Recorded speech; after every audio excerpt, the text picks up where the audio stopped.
ನಾನು ಹರ್ಷಿತಾ. ಕಾರ್ವಾ ಪ್ಲಸ್ ಚಾನೆಲ್ಗೆ ಸ್ವಾಗತ. ಅಂಕೋಲಾದಲ್ಲಿ ಪ್ರೌಢಶಾಲಾ ವಿದ್ಯಾರ್ಥಿಗಳಿಗೆ ಹಾಗೂ ಶಿಕ್ಷಕರಿಗೆ ಕರೋನಾ ಪಾಸಿಟಿವ್. ಕಾರವಾರ. ಉತ್ತರ ಕನ್ನಡ ಜಿಲ್ಲೆಯ ಕರಾವಳಿ ಭಾಗದ ಪ್ರೌಢಶಾಲಾ ಶಿಕ್ಷಕರಿಗೆ ಹಾಗೂ ವಿದ್ಯಾರ್ಥಿಗಳಲ್ಲಿ ಕರೋನಾ ಪಾಸಿಟಿವ್ ವರದಿಯಾಗಿದೆ. ಇಂದು ಜಿಲ್ಲೆಯ ಅಂಕೋಲಾ ತಾಲೂಕಿನ ಅಗಸೂರು ಕರ್ನಾಟಕ ಪಬ್ಲಿಕ್ ಸ್ಕೂಲ್ 7 ಜನ ವಿದ್ಯಾರ್ಥಿಗಳು, 3 ಶಿಕ್ಷಕರು, ಬಾವಿಕೇರಿ 1, ಕೃಷ್ಣಾಪುರ 1 ಶಾಲೆ ಶಿಕ್ಷಕರಿಗೆ ಕರೋನಾ ಪಾಸಿಟಿವ್ ವರದಿಯಾಗಿದೆ. ಅಗಸೂರಿನ ಶಿಕ್ಷಕಿಯ ಮೂಲಕ 7 ಜನ ವಿದ್ಯಾರ್ಥಿಗಳಿಗೆ ಹಾಗೂ ಒಟ್ಟು 5 ಜನ ಶಿಕ್ಷಕರಿಗೆ ಕರೋನಾ ಸೋಂಕು ತಗುಲಿದೆ. ಈ ಹಿನ್ನೆಲೆಯಲ್ಲಿ ಏಪ್ರಿಲ್ 1ರವರೆಗೆ ಅಂಕೋಲಾದ ಅಗಸೂರು ಶಾಲೆಯನ್ನು ಬಂದ್ ಮಾಡಿ ಜಿಲ್ಲಾಧಿಕಾರಿ ಮುಲ್ಲೈ ಮುಗಿಲನ್ ರವರು ಆದೇಶ ಮಾಡಿದ್ದಾರೆ. 247 ಜನ ವಿದ್ಯಾರ್ಥಿಗಳು, 16 ಜನ ಶಿಕ್ಷಕರ ಗಂಟಲು ದ್ರವ ಪರೀಕ್ಷೆಗೆ ರವಾನೆ ಮಾಡಲಾಗಿದ್ದು ಫಲಿತಾಂಶ ಬರಬೇಕಿದೆ. ಸೋಂಕು ಪತ್ತೆಯಾದ ಶಾಲೆಗಳಿಗೆ ಶಿಕ್ಷಣ ಇಲಾಖೆ ಸ್ಯಾನಿಟೈಸ್ ವ್ಯವಸ್ಥೆಯನ್ನು ಮಾಡಿದೆ. ಇದರ ಜೊತೆಗೆ ಜಿಲ್ಲೆಯ ಬಹುತೇಕ ಶಾಲೆಗಳಲ್ಲಿ ಕಟ್ಟೆಚ್ಚರ ವಹಿಸಲು ಶಿಕ್ಷಣಾಧಿಕಾರಿ ಹರೀಶ್ ಗಾಂವ್ಕರ್ ಅವರು ಸೂಚಿಸಿದ್ದಾರೆ.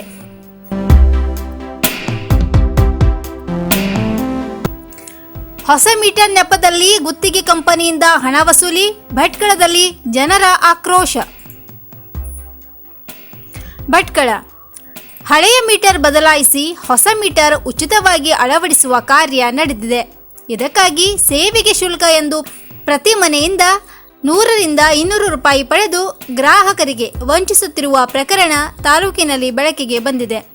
ಈ ಬಗ್ಗೆ ಗ್ರಾಹಕರು ಹೆಸ್ಕಾಂ ಅಧಿಕಾರಿಗಳಿಗೂ ದೂರಿದ್ದಾರೆ. ಹೆಸ್ಕಾಂ ವ್ಯಾಪ್ತಿಗೆ ಬರುವ ಎಲ್ಲ ಮನೆಗಳಿಗೆ ಹೊಸ ಮೀಟರ್ ಅಳವಡಿಸಲು ದಾವಣಗೆರೆ ಮೂಲದ ಇಲೆಕ್ಟ್ರಿಕಲ್ ಕಂಪನಿಗೆ ಗುತ್ತಿಗೆ ನೀಡಲಾಗಿದೆ.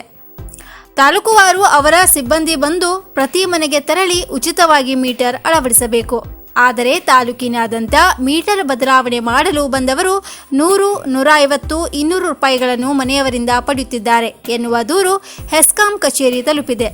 ಭಟ್ಕಳ ತಾಲೂಕು ಒಂದರಲ್ಲೇ ಒಟ್ಟು 52,000 ಮೀಟರ್ಗಳಿದ್ದು, ಒಂದು ಮನೆಯಿಂದ 100 ರೂಪಾಯಿನಂತೆ ವಸೂಲಿ ಮಾಡಿದರೆ 52 ಲಕ್ಷ ರೂಪಾಯಿ ಸಂಗ್ರಹವಾಗುತ್ತದೆ.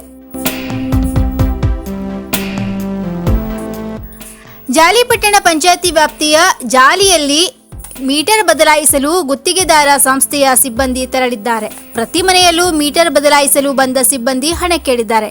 ಕೆಲವರು 100 ರೂಪಾಯಿ ನೀಡಿದರೆ ಇನ್ನು ಕೆಲವರು 150, ಮತ್ತೆ ಹಲವರು 200 ರೂಪಾಯಿ ನೀಡಿದ್ದಾರೆ. ಹಣ ಪಡೆಯುವುದರಲ್ಲಿ ಆದ ವ್ಯತ್ಯಾಸದ ಕುರಿತು ಮಹಿಳೆಯರಲ್ಲೇ ಚರ್ಚೆ ನಡೆದು ದೂರು ಹೆಸ್ಕಾಂ ಕಚೇರಿಗೆ ತಲುಪಿದೆ. ಆಗ ಎಚ್ಚೆತ್ತ ಹೆಸ್ಕಾಂ ಹಣ ನೀಡಬೇಡಿ, ಇದು ಸಂಪೂರ್ಣ ಉಚಿತ ಎಂದಿದೆ. ಅಷ್ಟರಲ್ಲಾಗಲೇ ಭಟ್ಕಳ ನಗರ ಮತ್ತು ಗ್ರಾಮೀಣ ಭಾಗ ಸೇರಿ ಒಟ್ಟು 4,000ಕ್ಕೂ ಅಧಿಕ ಮೀಟರ್ ಅಳವಡಿಕೆಯಾಗಿ ಹೋಗಿದೆ. ಈ ಮೂಲಕ ಕಾರವಾರ ತಾಲೂಕಿನ ನಗರ ವ್ಯಾಪ್ತಿಗೆ ಬರುವ ಎಲ್ಲ ವಿದ್ಯುತ್ ಗ್ರಾಹಕರಿಗೆ ಹೆಸ್ಕಾಂ ವತಿಯಿಂದ ತಿಳಿಸುವುದೇನೆಂದರೆ, ಹೆಸ್ಕಾಂ ಕಂಪನಿ ವತಿಯಿಂದ ಕಾರವಾರ ನಗರ ಪ್ರದೇಶದಲ್ಲಿ ಹಳೆ ಎಲೆಕ್ಟ್ರೋಮೆಕ್ಯಾನಿಕಲ್ ಮತ್ತು ಹೈ ಪ್ರೆಸಿಷನ್ ಮೀಟರ್ಗಳನ್ನು ಸ್ಟ್ಯಾಟಿಕ್ ಮೀಟರ್ಗಳಿಗೆ ಬದಲಾಯಿಸೋದಕ್ಕೆ ರಾಜೇಶ್ವರಿ ಎಲೆಕ್ಟ್ರಿಕಲ್ಸ್ ದಾವಣಗೆರೆ ಅವರಿಗೆ ಟೆಂಡರ್ ಕೊಡಲಾಗಿದೆ. ಅವ್ರದ್ದು ಕೆಲಸ ಏನಂತಂದರೆ ಹಳೆ ಮಾಪಕಗಳನ್ನು ಬದಲಾಯಿಸೋದು ಮತ್ತು ಮನೆ ಒಳಗಡೆ ಇರೋ ವಿದ್ಯುತ್ ಮೀಟರ್ಗಳನ್ನು ಮನೆ ಹೊರಗಡೆ ಹಚ್ಚಿಕೊಡೋದು. ಅದಕ್ಕೆ ಸಂಬಂಧಪಟ್ಟ ಪೈಪು ಆಮೇಲೆ ವೈರು ಎಲ್ಲ ಅವ್ರ ಖರ್ಚಲ್ಲೇ ಮಾಡಿಕೊಡ್ತಾರೆ. ಆಮೇಲೆ ಹೊರಗಡೆ ಇರೋ ಮೀಟರ್ಗಳಿಗೆ ಪ್ರೊಟೆಕ್ಷನ್ ಬಾಕ್ಸ್ ಹಚ್ಚಿಕೊಡ್ತಾರೆ. ಆದ್ದರಿಂದ ಗ್ರಾಹಕರಿಗೆ ಈ ಮೂಲಕ ತಿಳಿಸುವುದೇನೆಂದರೆ, ಯಾರೂ ಕೂಡ ಇದು ಕಂಪ್ಲೀಟಾಗಿ ಹೆಸ್ಕಾಂ ವತಿಯಿಂದಲೇ ಮಾಡ್ತಾ ಇರುವಂಥ ಕೆಲಸ ಆಗಿರೋದ್ರಿಂದ ಯಾರಿಗೂ ತಾವು ದುಡ್ಡನ್ನು ಕೊಡಲಿಕ್ಕೆ ಹೋಗಬೇಡಿ. ಯಾರೂ ಮಿಸ್ಗೈಡ್ ಮಾಡ್ಬೋದು, ದುಡ್ಡು ಕೊಡಬೇಕು ಹಾಗೆ ಹೀಗೆ ಅಂತ ಯಾರೂ ದಯವಿಟ್ಟು ದುಡ್ಡು ಕೊಡಲಿಕ್ಕೆ ಹೋಗಬೇಡಿ. ಮತ್ತು ಈ ಕೆಲಸದಲ್ಲಿ ಹೆಸ್ಕಾಂ ಜೊತೆ ಸಹಕರಿಸಿ ಅಂತ ಎಲ್ಲ ನಾಗರಿಕರಿಗೆ ಹೆಸ್ಕಾಂ ಪರವಾಗಿ ವಿನಂತಿ ಮಾಡ್ಕೊಳ್ತೀನಿ.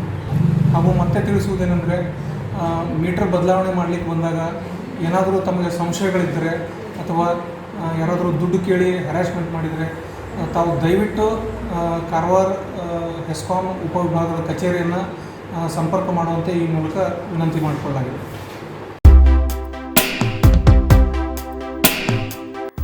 ರಸ್ತೆ ನಿರ್ಮಾಣದ ಭರವಸೆ ಮರೆತ ಅಧಿಕಾರಿಗಳು ಮತ್ತೆ ಮತ ಬಹಿಷ್ಕರಿಸುವುದಾಗಿ ಎಚ್ಚರಿಸಿದ ಗ್ರಾಮಸ್ಥರು. ಕಾರವಾರ. ಚುನಾವಣಾ ಮತ ಬಹಿಷ್ಕಾರದ ವೇಳೆ ಕೊಟ್ಟ ಭರವಸೆಯಂತೆ ರಸ್ತೆ ನಿರ್ಮಿಸಿಕೊಡುವಂತೆ ಒತ್ತಾಯಿಸಿ ಕುಮಟಾ ತಾಲೂಕಿನ ಗೋಕರ್ಣ ಗ್ರಾಮ ಪಂಚಾಯಿತಿ ವ್ಯಾಪ್ತಿಯ ಅಶೋಕೆಯ ಜನರು ಜಿಲ್ಲಾಧಿಕಾರಿ ಭೇಟಿ ಮಾಡಿ ಒತ್ತಾಯಿಸಿದ್ದಾರೆ. ಗೋಕರ್ಣದ ಅಶೋಕೆ ಊರಿನಲ್ಲಿ ಸುಮಾರು 150ಕ್ಕೂ ಹೆಚ್ಚು ಪರಿಶಿಷ್ಟ ಜಾತಿಯ ಮನೆಗಳಿದ್ದು ಬಹುತೇಕರು ಬಡವರು ಅನಕ್ಷರಸ್ಥರಾಗಿದ್ದಾರೆ. ಆದರೆ ಗೋಕರ್ಣದ ಬೇಲೆಖಾನದಿಂದ ಅಶೋಕೆಗೆ ಸುಮಾರು 1 ಕಿಲೋಮೀಟರ್ ಸಮರ್ಪಕ ರಸ್ತೆ ಇಲ್ಲದ ಕಾರಣ ಸಾಕಷ್ಟು ತೊಂದರೆ ಅನುಭವಿಸುವಂತಾಗಿದೆ. ಗ್ರಾಮದಲ್ಲಿ ಯಾರೇ ಅನಾರೋಗ್ಯಕ್ಕೆ ತುತ್ತಾದರೂ ಹೊತ್ತುಕೊಂಡು ತೆರಳಬೇಕಾದ ಪರಿಸ್ಥಿತಿ ಇದೆ. ಗ್ರಾಮದ ಬಹುತೇಕರು ತದಡಿ ಬಂದರಿಗೆ ಕೂಲಿಗೆ ತೆರಳುತ್ತಾರೆ. ಆದರೆ ಸೈಕಲ್ ತೆರಳುವುದಕ್ಕೂ ದಾರಿ ಇಲ್ಲದೆ ತೊಂದರೆ ಅನುಭವಿಸುತ್ತಿದ್ದೇವೆ. ವಿದ್ಯಾರ್ಥಿಗಳಿಗೆ ಸೈಕಲ್ ನೀಡಿದರೂ ಪ್ರಯೋಜನವಾಗುತ್ತಿಲ್ಲ. ಈ ಸಂಬಂಧ 10 ಬಾರಿ ಅಧಿಕಾರಿಗಳಿಗೆ ಮನವಿ ಮಾಡಿ ಪ್ರಯೋಜನವಾಗದೆ ಕೊನೆಗೆ ಕಳೆದ ಬಾರಿ ಗ್ರಾಮ ಪಂಚಾಯಿತಿ ಚುನಾವಣೆಯನ್ನು ಬಹಿಷ್ಕರಿಸಲಾಗಿತ್ತು. ಆದರೆ ಈ ವೇಳೆ ಅಧಿಕಾರಿಗಳು ರಸ್ತೆ ನಿರ್ಮಿಸಿಕೊಡುವುದಾಗಿ ಲಿಖಿತ ಭರವಸೆ ನೀಡಿದರು. ಆದರೆ ಈವರೆಗೂ ಯಾವುದೇ ಪ್ರಯೋಜನವಾಗದ ಕಾರಣ ತೊಂದರೆ ಅನುಭವಿಸುತ್ತಿದ್ದು ಕೂಡಲೇ ರಸ್ತೆ ನಿರ್ಮಾಣಕ್ಕೆ ಕ್ರಮ ಕೈಗೊಳ್ಳಬೇಕು. ಒಂದೊಮ್ಮೆ ನಿರ್ಲಕ್ಷ್ಯ ವಹಿಸಿದರೆ ಮುಂದಿನ ಎಲ್ಲ ಚುನಾವಣೆಗಳಲ್ಲೂ ಮತ ಬಹಿಷ್ಕಾರ ಮಾಡುವುದಾಗಿಯೂ ಗ್ರಾಮಸ್ಥರು ಎಚ್ಚರಿಸಿದ್ದಾರೆ.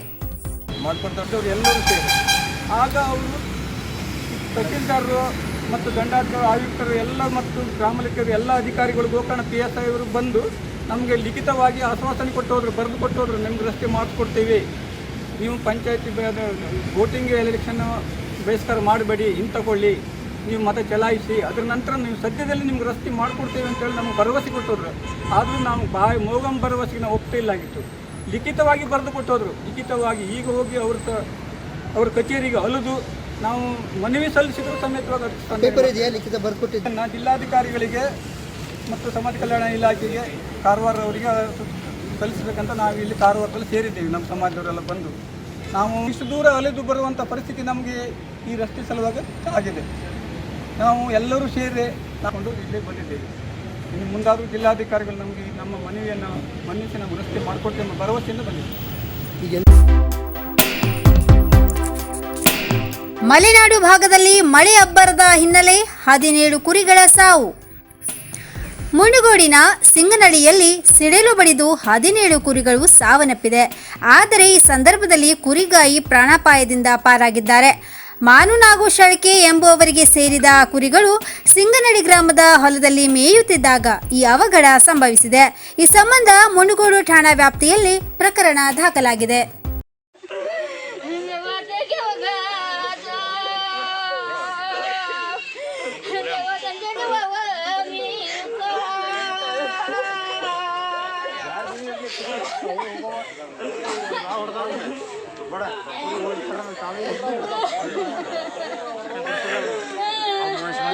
ಪುಣ್ಯ ಪಾಪ ಅವಂಗೇನಾಗಿಲ್ಲ ಮರೆ.